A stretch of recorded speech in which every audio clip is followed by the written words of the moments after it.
Gainera, B27/4 errepidean, Loiu eta Plentzia artean, errei bat itxiko da, bihartik urriaren 31 goizeko 8:00 arratsaldeko 6 arte. Informazio gehiagorako sartu bizkaia.eus atarian. Bizkaiko Foru Aldundia, Bizkaia denontzat.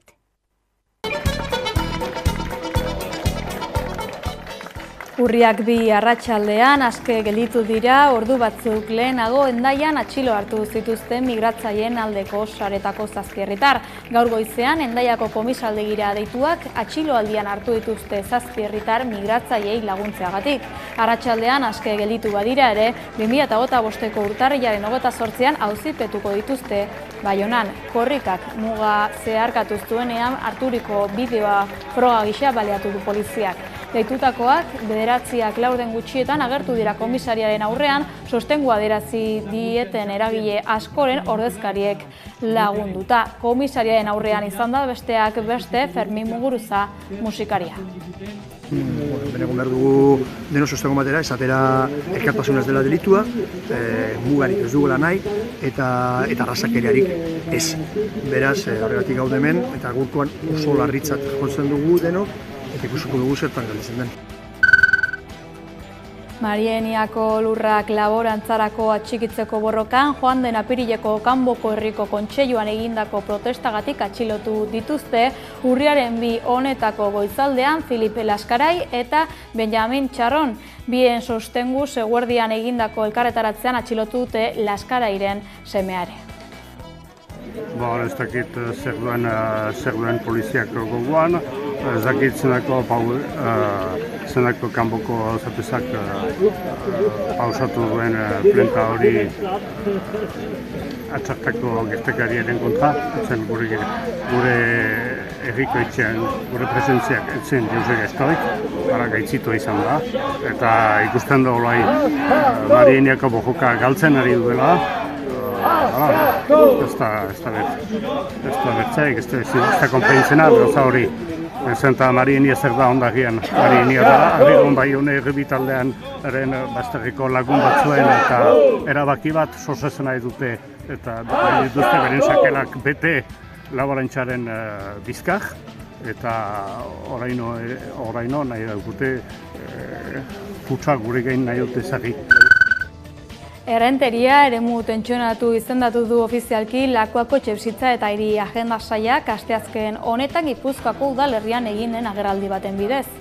Estatu Espainiarrek etxebizitza legeak aurreikusten dituen neurriak aplikatzeko aukera emango dio aitortza honek, besteak beste etxebizitzen alokairu prezioen igoerari mugak ezartzea eta 5 etxe baino gehiagoren jabe diren alokatzaileei gehienezko prezioa fikatzea. Jakitun garelako, eremu tentsionatuaren izendapenak bere horretan ez duela etxebizitzaren errealitate gordina irauliko.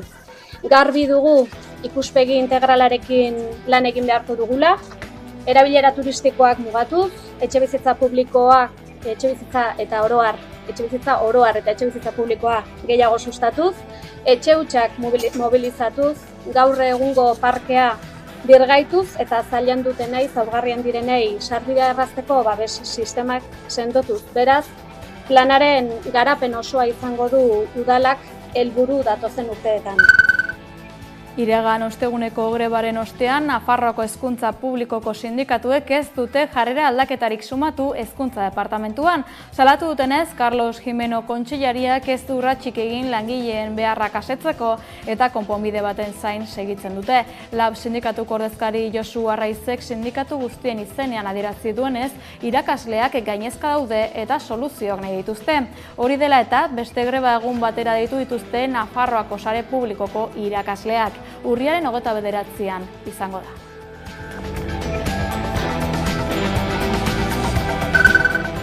Mendekua, hitz hori aipatu ez badu ere, kutxori darie Benjamin Netanyahu Israelgo lehen ministroak bart Iranek 200 bat misil jaurti ostean egindako adierazpenei. Horren esanetan, Iranek akats larria egin du eta ordaindu egingo du. Biharamunean Israelek erantzun du, tropa gehiago eraman ditu Libano hegoaldera.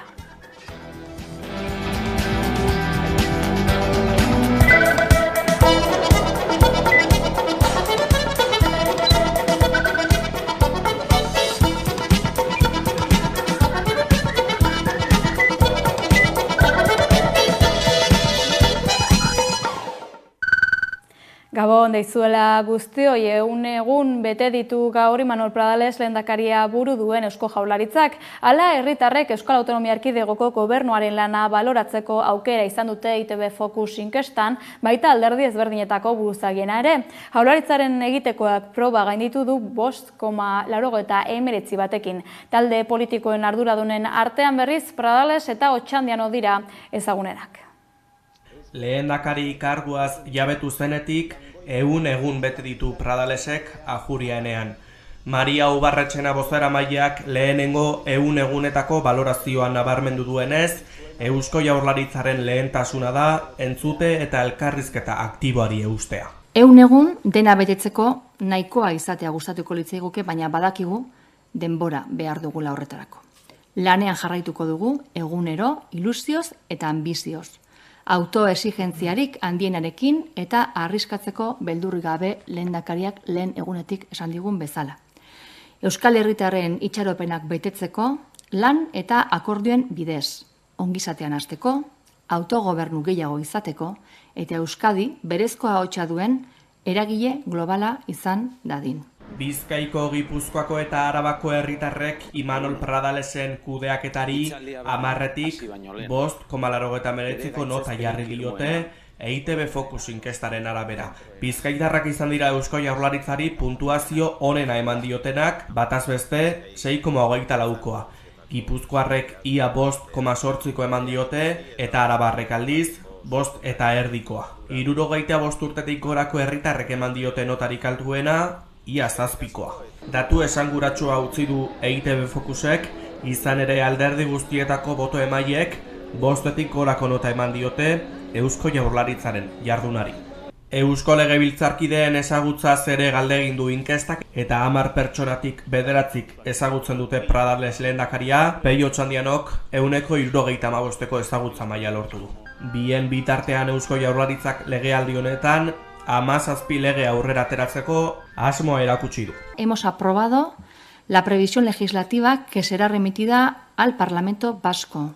Una veintena de leyes, 17 en concreto, entre las que se encuentran, por ejemplo, la Ley de Actividad Comercial en Euskadi, la Ley de Agilización y Simplificación Administrativa, la Ley de Transparencia de Euskadi, la Ley de Igualdad de Trato y Lucha contra la Discriminación, la Ley de la Comunidad Vasca en el Exterior o una nueva ley de universidades. Bozeramaileak iragarri du, hurrengo urriaren 7an, Pradales lehendakariak bilera egingo duela Baionan, Janrene Etxegarai, Euskal Hirigune elkargoaren lehendakariarekin.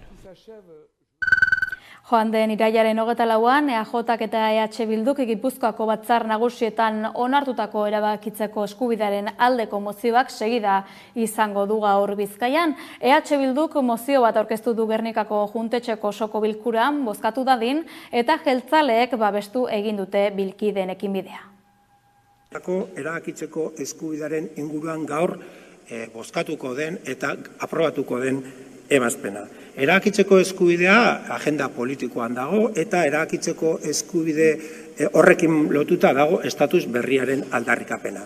Estatus berri bat, herri honi emango lioke arkitektura instituzional berri bat, aukera berriak herri bezala eta gizarte bezala bere etorkizuna erabakitzeko, eta uste dut oso importantea dela ganbara honetan horren aldeko apostu irmoa eta argia egitea. Gaur zorionez aprobatuko da estatus berri hori aldarrikatuko duen ebazpen bat. Gipuzkoako eta Bizkaiko batzar nagusiek azken egunotan autogobernua eguneratzearen eta erabakitzeko eskubidearen alde onartutako bi mozioak EAJak eta EH Bilduk adostuta eta Maria Txibite eta Imanol Pradalesek beraien artean adostutako elkarlanaren garrantzia azpimarratu du gure eskuk. Asteazken honetan zabaldutako prentsaoar batean azaldu duenez, lurraldez lurralde autogobernuan sakontzeko aleginak nabarmenak dira eta herria aitortzari buruzko eztabaida zabalik dago baita Espainiako estatuan ere. Gipuzkoako eta Bizkaiko batzar nagusietan mozioak adosteko alegina eskertzekoa dela txalotu du, baina hitzetatik ekintzetara pasatzeko ordua dela uste du gure eskuk.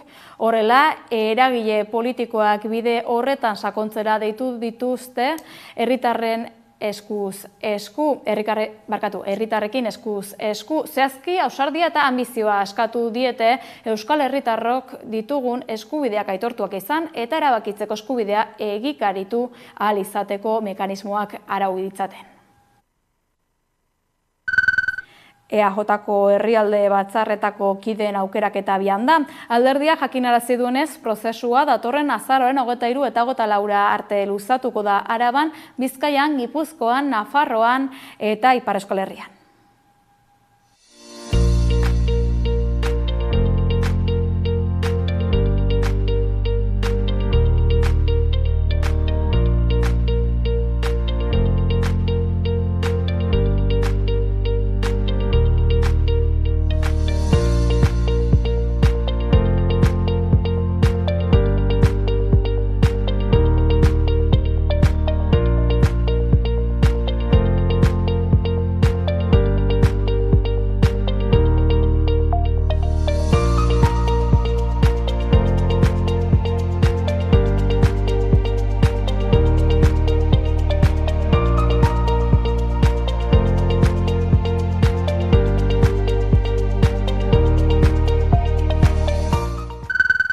PSEk zehaztu du jada noiz gauzatuko duen bere 10. kongresua. Otsailaren 14 eta 16 bitarte ospatuko da ekitaldia eta bertan erabakiko dituzte Euskal Autonomia Erkidegoko Alderdi Sozialistaren zuzendaritzako hainbat kargu.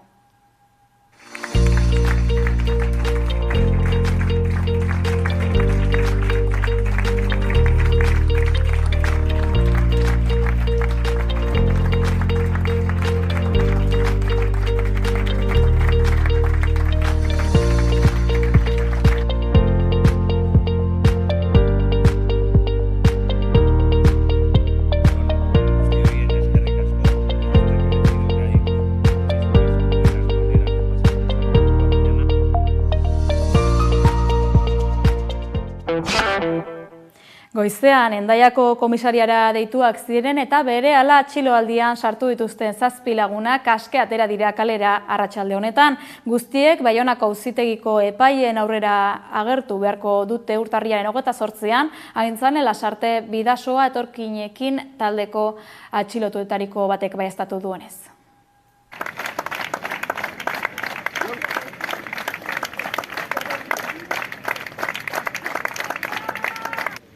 Elkartasuna kriminalizatu eta zigortu nahi dute. Herritarrok behar dutenei laguntza emateko aukera mugatu nahi dute. Frantziako gobernuari elkartasunaren justifikaziorik gabeko errepresio hori bertan bera utzi dezala eskatzen diogu. Eta ekintzaile hauek eskubide guztiak pertsona guztientzat babesteko eta bermatzeko egindako lanaren garrantzia aitortu behar du. Pertsonen zirkulazio askea oinarrizko eskubidearen errespetua berresten eta exigitzen dugu.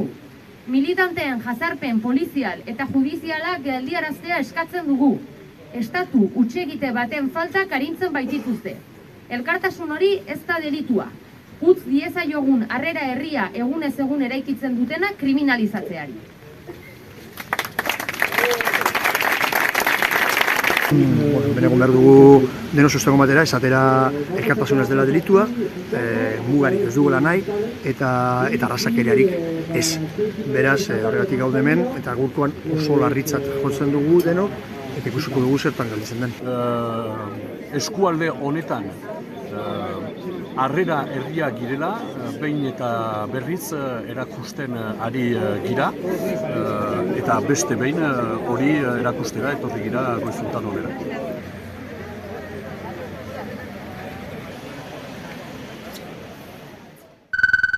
Lapurdin segiz, Euskal Irratiek jakinarazi dutenez, gutxienez 2 pertsona atxilotu dituzte gaur goizean Lapurdin, Marieneko lurren auziari lotuta.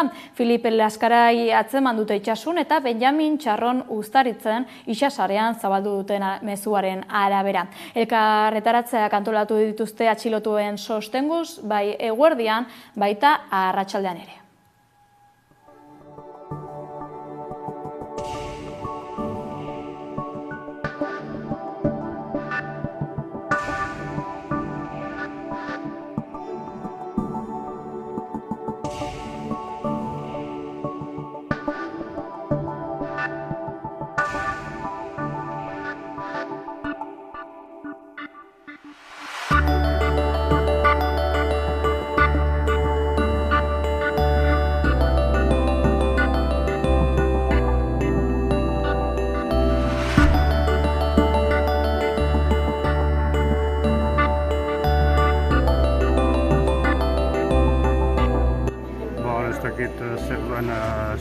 poliziak gogoan, ez dakit zenako kanboko zapesak pausatu duen plenta hori atxartako gertekariaren kontra, zen gure herriko etxean, gure presentziak zen Jose Gestoik, ara gaitzitua izan da, eta ikusten da olai Marieniako bojoka galtzen ari duela, ez da bertzaik, ez da konpeintzena, gauza hori. Santa Marienia zer da ondakian, Marienia da, Arrigon Baione errebitaldean eren bazterriko lagun batzuen eta erabaki bat sosezen nahi dute eta dituzte beren sakelak bete laborantxaren bizkar eta oraino nahi dute putsa gure gain nahi dute zari. Gaur izendatu dute errenteria gune tentsionatu etxebizitza arloan, hala Euskal Autonomia Erkidegoan izendapen hau jasotzen duen lehen herria bilakatu da. Bertan izan da Udane Arbeo. Errenteria gune tentsionatu izendatu dute, aurreneko udalerria da Euskal Herrian, Aizpaotegi alkate eta Denis Itxaso Jaurlaritzako etxebizitza eta hiri agenda sailburua izan dira goizean egin duten ekitaldi publikoan. Bertan iragarri dute datozen 3 urteetarako plangintza sorta adostu dutela, hartu diren neurriok alokairuen prezioak mugatuko dituzte, amaitzen diren kontratuentzat urtebeteko 3 ezoiko luzapen ezarriko dituzte eta edukitzaile handientzat muga indartuak ezartzea ahalbidetuko dute besteak beste. Jakitun garelako, eremu tentsionatuaren izendapenak bere horretan ez duela etxebizitzaren errealitate gordina irauliko. Garbi dugu ikuspegi integralarekin lan egin beharko dugula, erabilera turistikoak mugatuz, etxebizitza publikoak, etxebizitza oroar eta etxebizitza publikoa gehiago sustatuz, etxe hutsak mobilizatuz, gaur egungo parkea birgaituz eta zailan dutenei, zaurgarrian direnei sarbidea errazteko babes sistemak sendotuz. Beraz, planaren garapen osoa izango du udalak helburu datozen urteetan. Guk konpromiso bat hartu dugu Jaurlaritza gisa, estatuko lege horri ahalik eta etekin handiena ateratzeko. Eta horregatik, zonalde edo eremu tentsionatuei edukia eman nahi diogu, legeak esaten duenetik haratago. Eta horregatik, adosten ari gera plangintzak, 3 urteko plangintzak. Euskal Autonomia Erkidegoko arartekoak gazteen arteko jarrera matxistak aztertu ditu. Txostenaren arabera, espazio publikoa da sexu diskriminazioa gehien islatzen den eremua. 2021an, 14 eta 29 urte arteko neska eta emakumeen ia erdiak jasan zuen diskriminazio mota hori kalean. Bestalde, adin bereko mutil eta gizon kopuru esanguratsu bat mugimendu feministatik urruntzen ari dela ondorioztatu du azterlanak.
Datorren urriaren 10etik aurrera, Nafarroako Osasun Zentro orok zentralita bat izango du. Halaxe jakinarazi du Fernando Domínguez Osasun Kontseilariak Parlamentuko Osasun Batzordean. Erreminta honen bidez, herritarrek itxaron zerrendan erregistratzeko aukera izango dute, baldin eta linea okupatuta badago.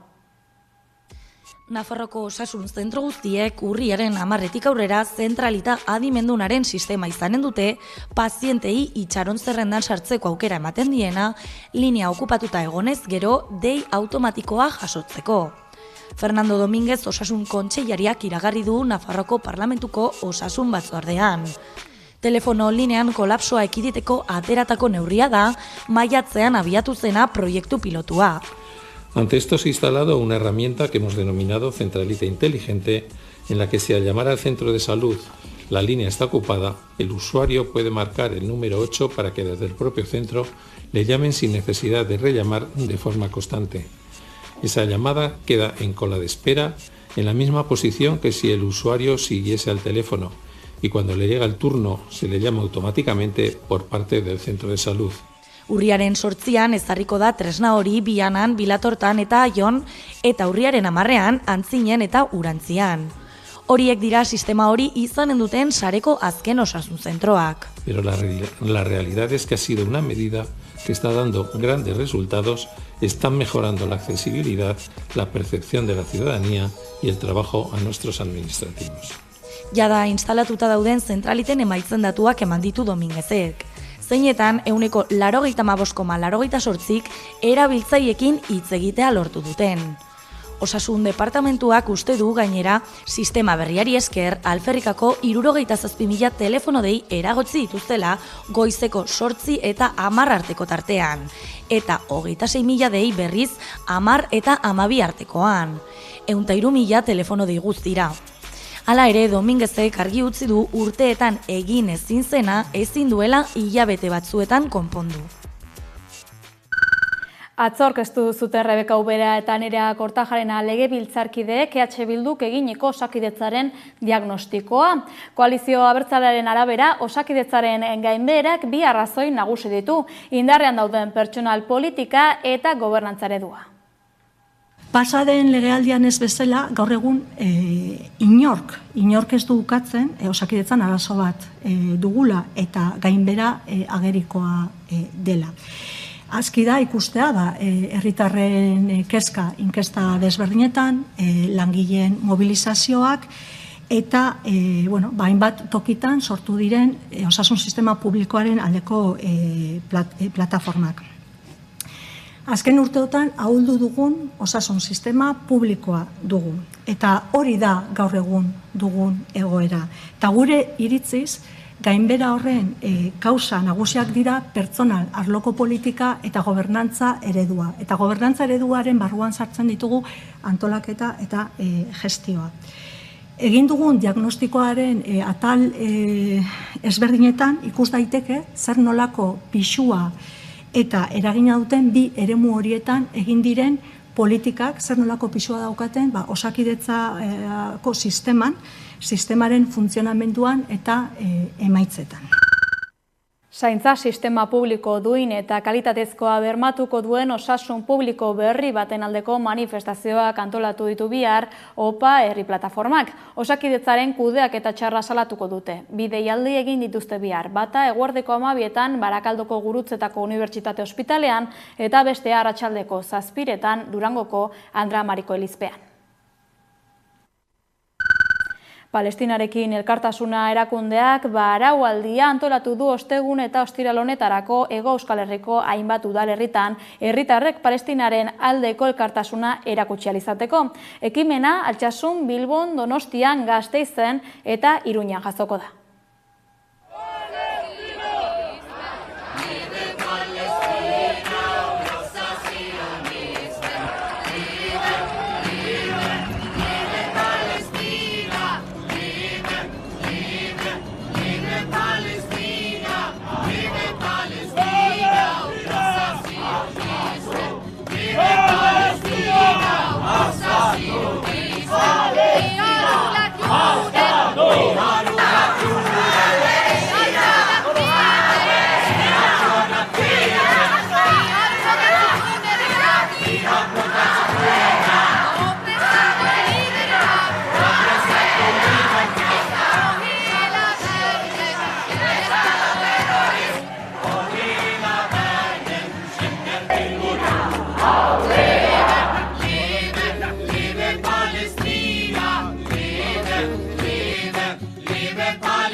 EHUk genero indarkeriaren aurkako espedientea ireki dio sare sozialetan hitz matxista, homofobo eta faxistak plazaratu zituen irakasleari. Zuzenbideko fakultateko langile da berau eta azken egunotan protesta ugari egin dituzte irakasleak klaseak emateari behin betiko utz dezan.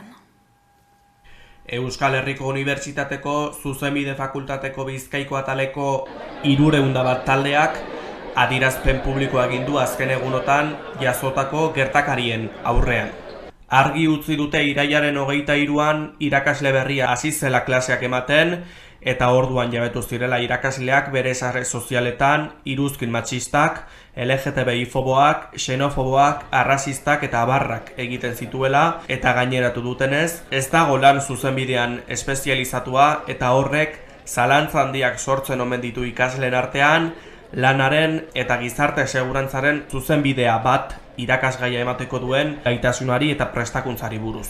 Horiek horrela, klaseak modu anonimoan jakinarazi zion unibertsitateari, hala ere publiko egin eta zenbait eragilek protesta egitera dituzuten pasaden ostiralean. Ikasleek euren oharrean azpimarratu nahi izan dute jarduera baketsua izan zela eta erabat gezurtatu dute 2 ordu bere borondatearen aurka atxikituta egon zela ikasgela barruan. Oharra sinatzen duen klaseak aho batez gaitzesten ditu irakaslearen adierazpenak eta hezkuntzaren kalitatea kaltetzen dutela, esan dute. Azkenik argitu dute 301 taldeko kide gehienak ez direla inongo talde edo elkarte politikoetako kide eta hurrengo hau eskatzen dute. Irakasleak klase gehiagorik ez ematea eta ahalik eta azkarren konpondadila egoera.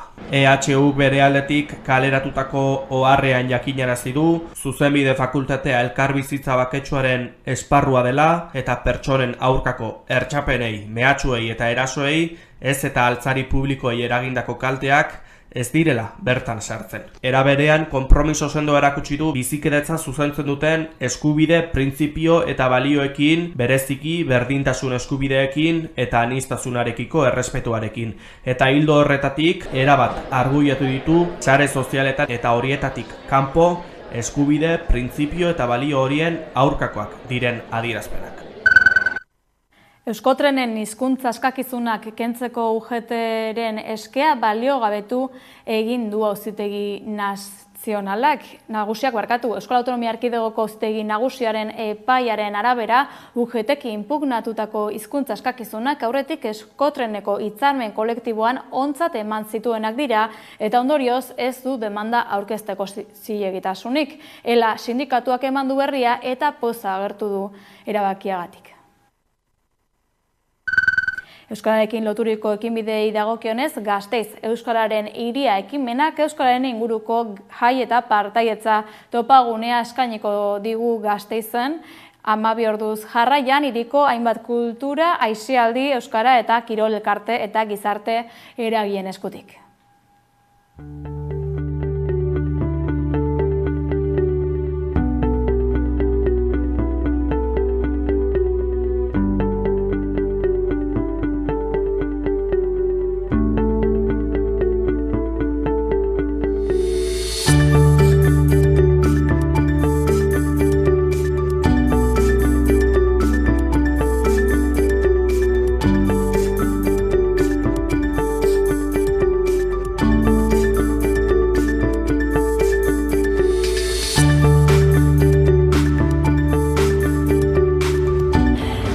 Zergatik egin dugu hau, pixkat ere euskaraz gozatzeko arnasguneak eta uneak sortzeko hemen Gasteizeko erdigunean.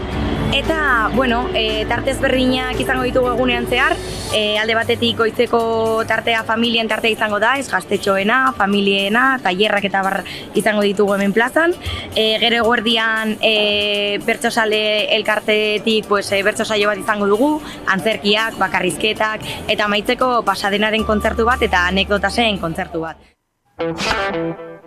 Nafarroako hezkuntza sistema publikoko sindikatuek agerraldia egin dute gaur Iruñean, pasaden asteko greba orokorraren inguruko balorazioa egiteko asmoz. Bertan izan da Irune Rejano.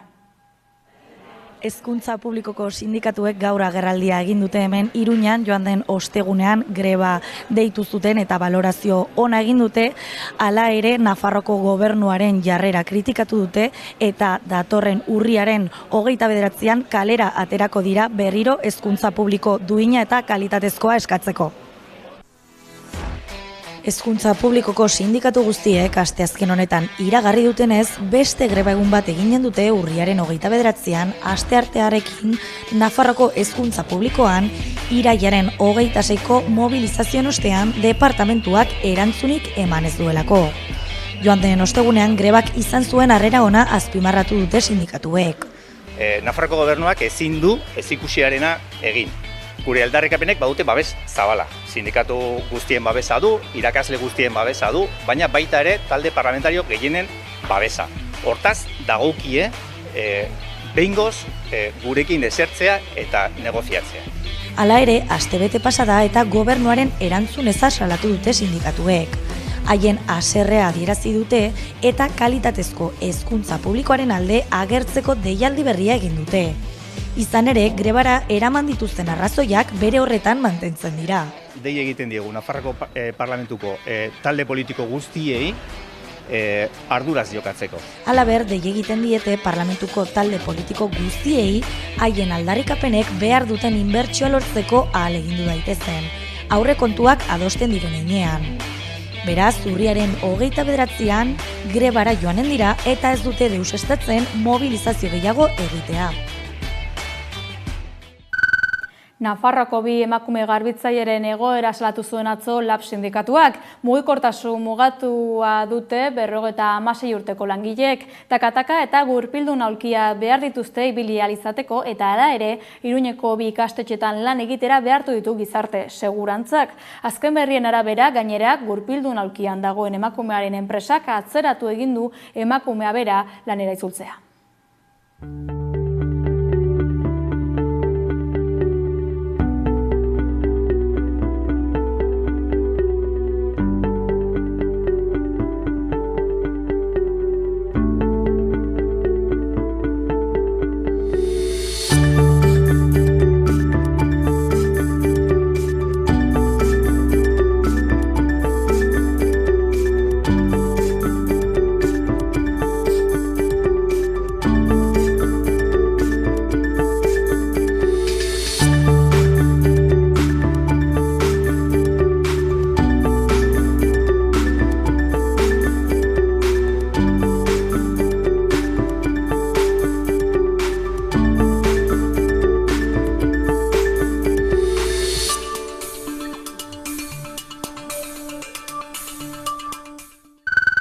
Agerraldia egin du gaurkoan ere LAB sindikatuak. Oraingoan erditze egunean azterketa eginarazi zioten emakumearen kasua ezagutarazi dute.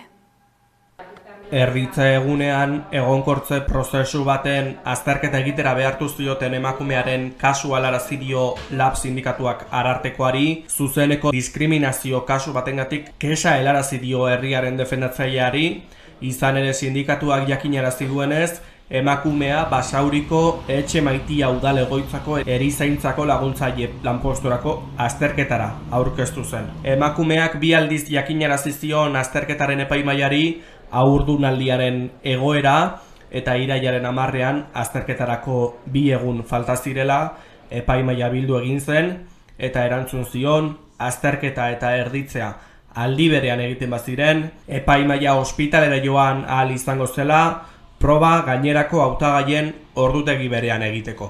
Sindikatuak adierazi du epaimahaiak aukera bakarra eskaini ziola. Proba ospitalean egitea, azterketaren ordua aldatuta. Horren aurrean eta proba modu duinean egin ahal izateko alternatibarik ematen ez ziotela ikusita, hautagaiak ez aurkeztea erabaki zuen. Sindikatuaren ustez, egoera hori zuzeneko diskriminazioaren kasu argia da, izan ere erdituko zaren egun berean azterketa bat eginaraztea sexualekin zerikusi zuzena duten arrazoiengatik diskriminatzeko neurria da. Hala nola, haurdunaldiagatik edo amatasunagatik gizonen eta emakumeen arteko berdintasunari buruzko dekretuak jasotzen duen bezala. Nazioartean egoera geroz eta larriagoa ari da bilakatzen ekialde hurbilean, izan ere azken orduotan Iranek Israel erasotu du 200 misil balistiko jaurtiz. Badirudi ekintza hau armada sionistak Hamas eta Hezbollako buruzagiak erail izanaren erantzuna dela. Bestalde Israelek Libanoko lurrezko inbasioarekin dirau.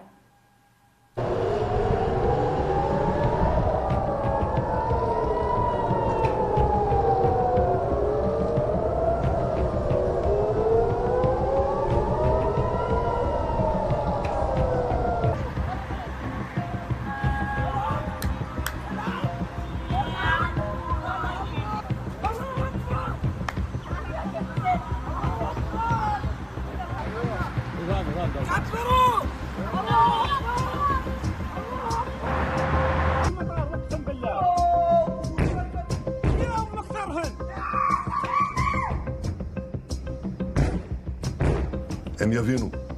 נעמוד בכלל שקבענו. מי שתוקף אותנו, אנחנו תוקפים אותו. The United States is fully supportive of Israel. As I have said, I will always ensure Israel has the ability to defend itself against Iran and Iran-backed terrorist militias.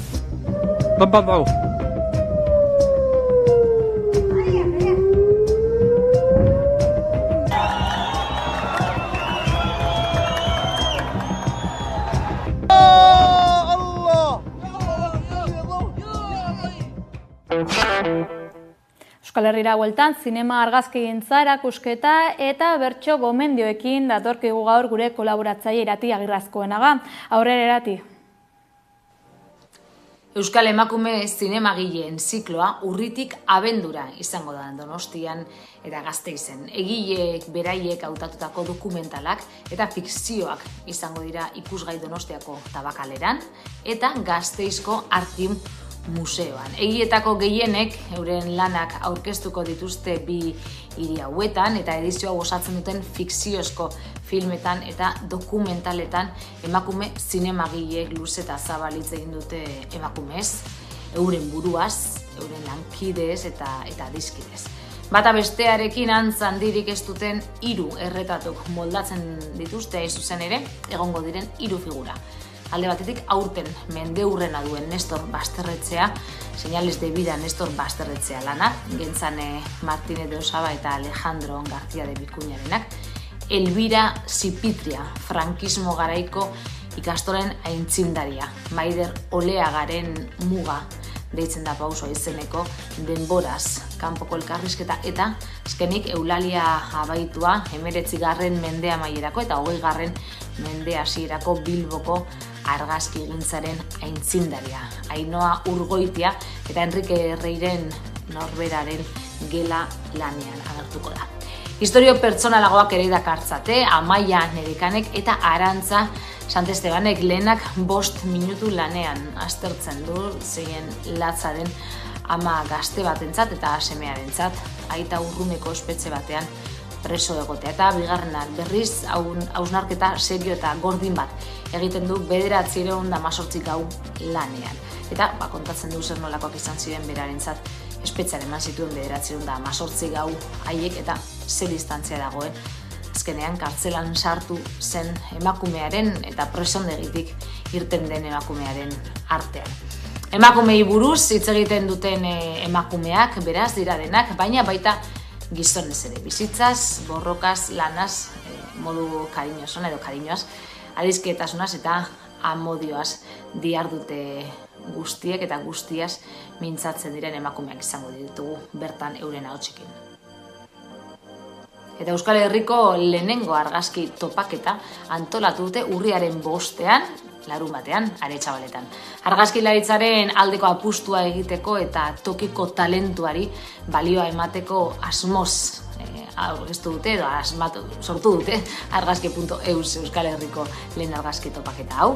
Urriaren 5erako Aretxabaletako udalak antolatu du Arkupe kulturetxean. Egitaragua 8 hitzaldiz eta erakusketa kolektibo batez osatua egongo da. Eta topaketaren bidez Euskal argazkigintza garaikidea sustatu eta balioetsi nahi izan du antolakuntzak. Euskal Herrian bizi diren egilei, lurraldean garatutako proiektu artistikoei, dokumentalei eta pertsonalei zabalpena ematea.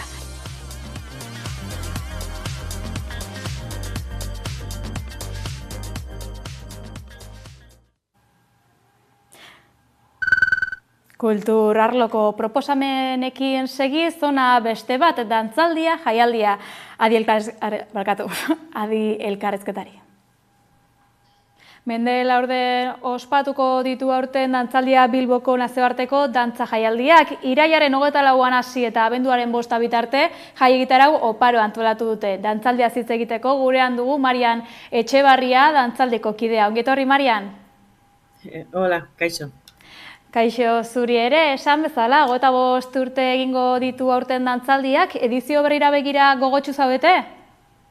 Pues claro, hau urtero behin gertatzen da, azken 3 hilabetean, eta beti urdiritasun hori eta gogoekin gaude, eta, aurten gainera berezia da, 25 pasata gero,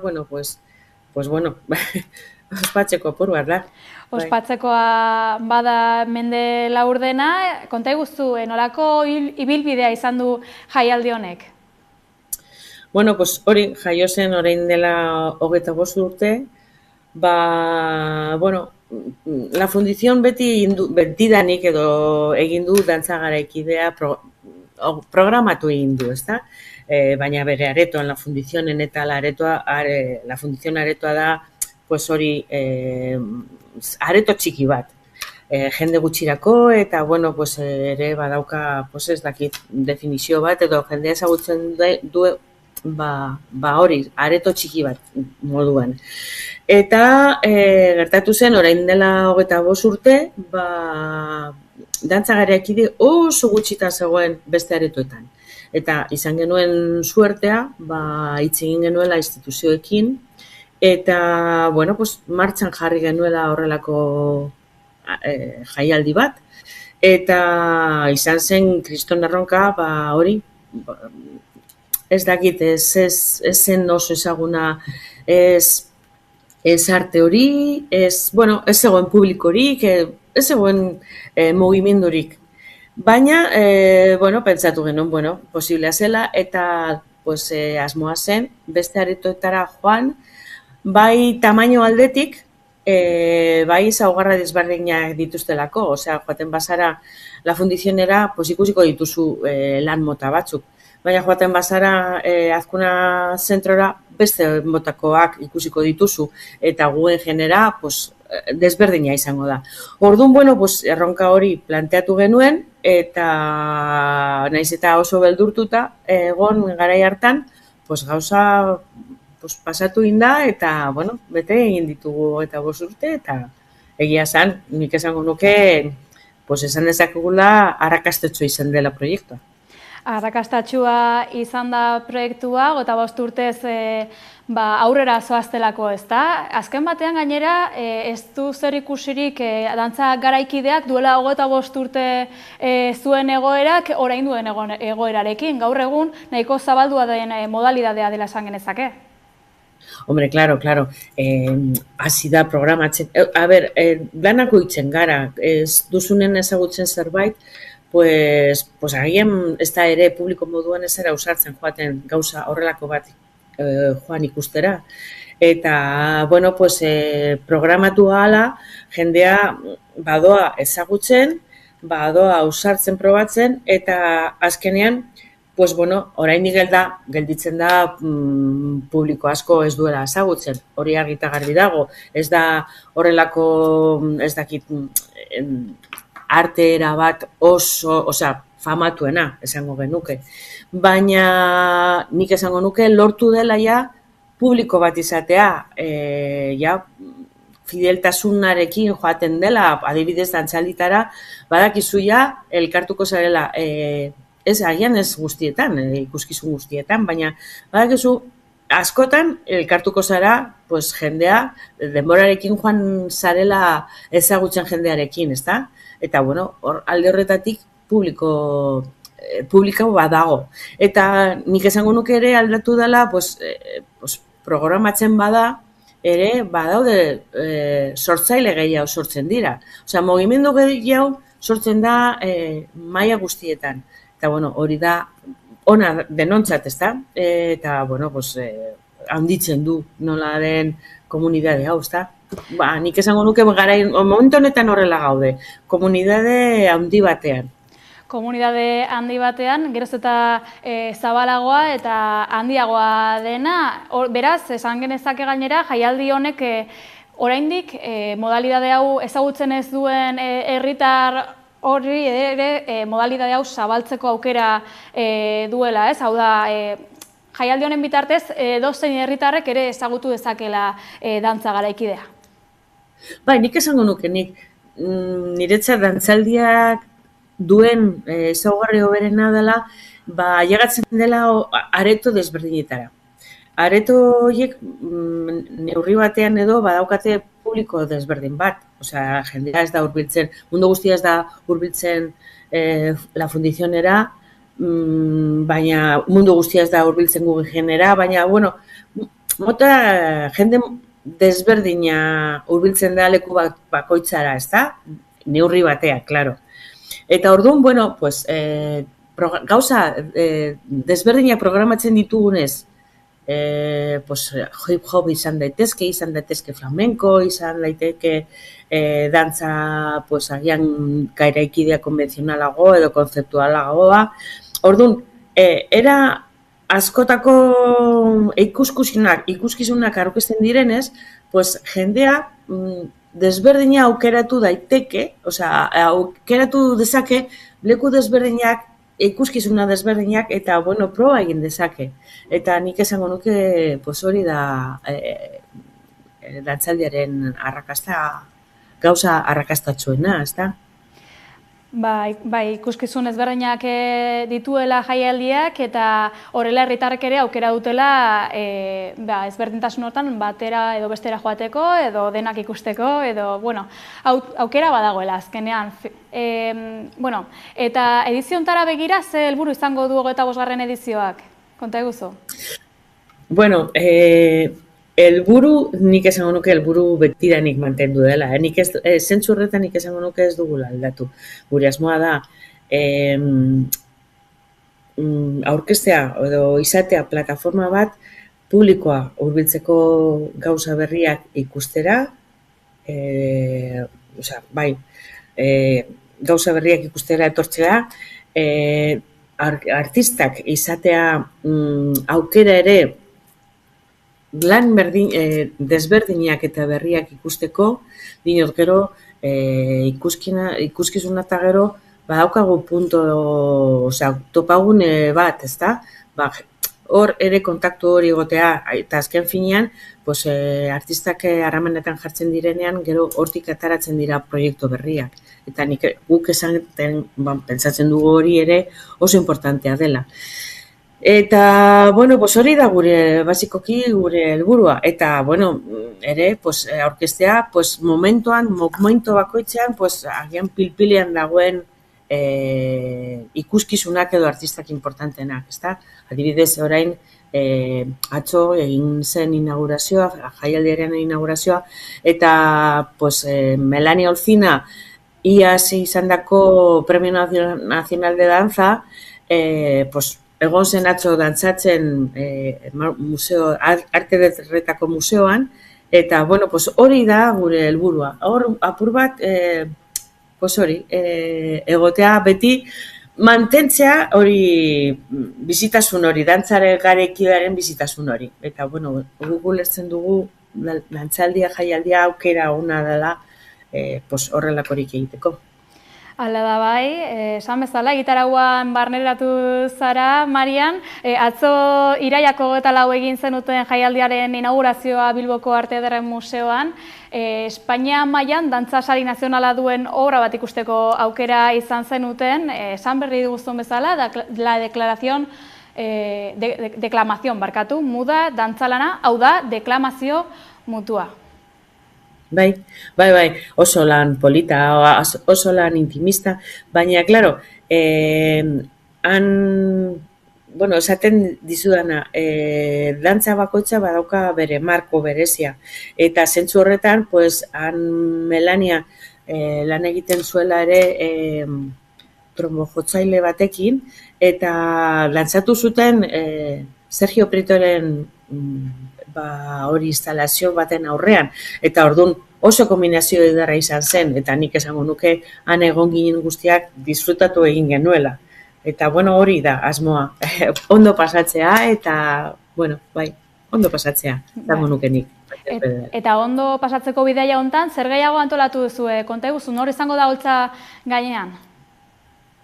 Bueno, orain dinot, egitaragoa oso desberdina da, eta, bueno, aipatzea, agian, izango dugu Rocío Molina, egingo duela estrenaldi bat, egingo duela Barakaldo Antzokian, eta, bueno, beste lanak begiratu, nik esango nuke jakiteko oso ondo zer ikustiko den, agian beren nadala web horria etara joan, han dagoelako informazioa zehaztuta dagoen informazioa, ezta? Eta zentzu horretan nik ez du kontatu nahi gauzan dirik, klaro, eske guztoz desberdinak ditugu. Baina bai aipatu nahi dudana dela, aurten beste kolaborazio berri bat topatu dugula, eta lan egingo dugula Instituto Italianorekin batera, eta horren bidez etorriko direla 3 talde italiarra. Beraiek talde horiek ez direla egon estatuan, osoan, orduan, izango dela berri handia Euskadien ikusiko dena. Urtero esan bezala elkarlanak egiten dituzue, beste hainbat artistekin, eta oraingoan nazioarteko artistak ere izango dituzue, esan bezala, Institutu Italiarreko artistak. Horiek dira esaterako edizio hontan nabarmenduko zenituzten ikuskizunetako batzuk. Zuzeneko dantza saioez gain, film dokumental bat eta tailerra ere antolatu duzue oraingoan, ezta? Konta eguzu? Bai, ikuskizunako aparte, jaialdiak beti baditu bertsioi batzuk edo ekintza batzuk.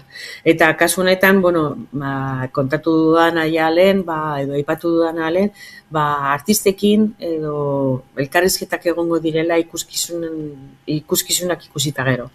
Baina ere, antolatzen dugu eta aurtengo aurkeztuko dena izango da dokumental bat.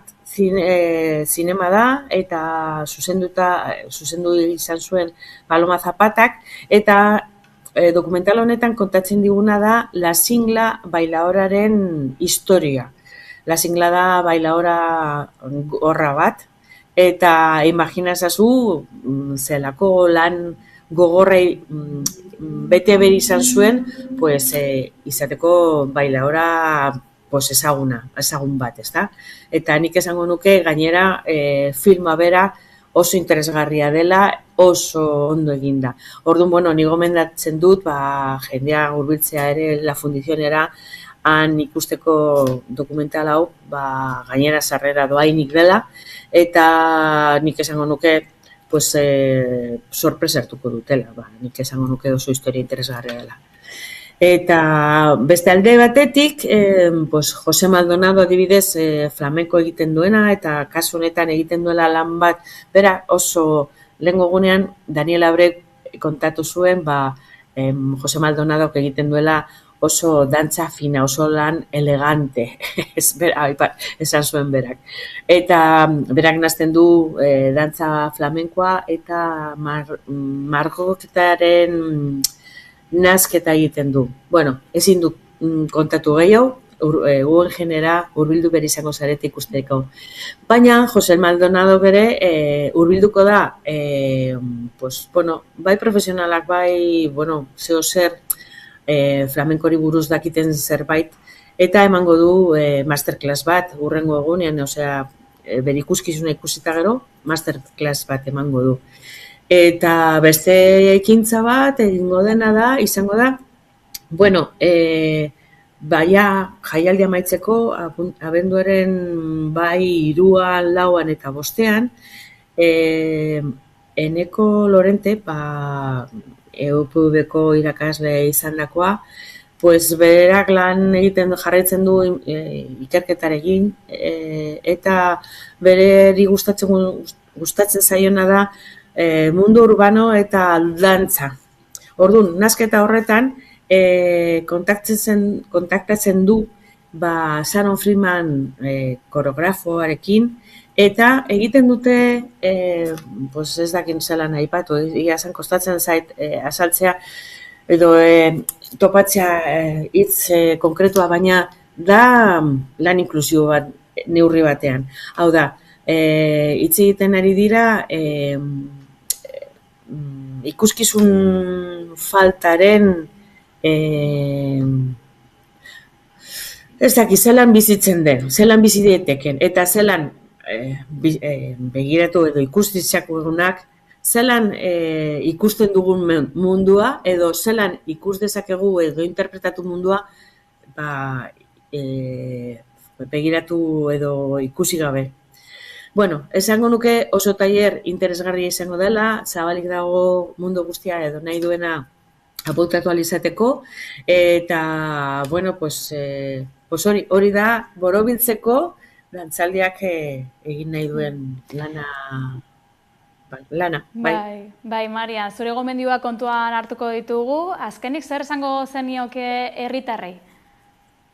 Bueno, pues nik esango nuke oso jaialdi interesgarria dela, badituela gauza asko erakusteko, eta nahi izango duena, mesedez sartzeko gure web horrian, dantzaldia.org, eta izango duela informazio guztia zabalik eta hori, bai, detaile guztiarekin, eta, bueno, sarrerak topatzeko edo moduan, kasu batzutan ordaintzekoak dira eta beste batzutan doainik dira, baina hori izango dutela informazio guztia hurbildu ahal izateko. Webunean duzu gitara guztia, bada dantzaldiaren 25. edizioaren nondik norakoa jasota, agurtuko gara, mila esker Maian Etxebarria. Dale, mila esker zuei, bai, ondo izan. Amaierara heldu gara, baina badakizu informazio gehiagorako sartu 11.eus atarian edo kuskusiatu gure sare sozialak. Estoldak taldearen Iparretik abestiarekin bagoaz, ongizan. Futurretik hasi, dungarria da kusagula, atalaiatik begira, kusten zaitu jauzika.